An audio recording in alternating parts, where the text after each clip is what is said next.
पाहत आहोत विश्वविनायक न्यूज, ग्रामीण जनतेचा बुलंद आवाज।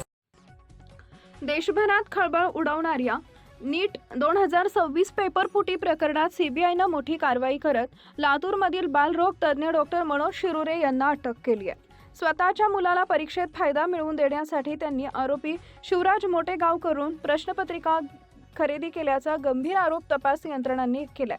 लातूरहून चौकशीसाठी पुण्यात आणल्यानंतर सीबीआयने अनेक तास कसून चौकशी केली आणि त्यानंतर त्यांना अटक करण्यात आली। या प्रकरणात विद्यार्थ्यांच्या पालकाला झालेली ही पहिली अटक असल्याने संपूर्ण तपासाला नवं वळण मिळालंय। डॉक्टर मनोज शिरुरे हे लातूरमधील जुना औसा रोड परिसरातील सिद्धिविनायक बाल रुग्णालयाचे संचालक आहेत। सीबीआयचे पथक रविवारीपासून लातूरमध्ये तळ ठोकून असून मोटेगावकरांच्या संपर्कातील सर्व संशयितांची चौकशी सुरू आहे। शिरुरे यांच्या रुग्णालयात पोहोचलेल्या अधिकाऱ्यांनी 4.5 तास तपास केला। या दरम्यान काही महत्त्वाची कागदपत्र, मोबाईल फोन आणि डिजिटल पुरावे जप्त करण्यात आले।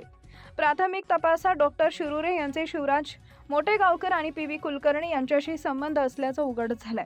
मागील काही वर्षांपासून ते या नेटवर्कच्या संपर्कात असल्याचा संशयही सीबीआयला आहे।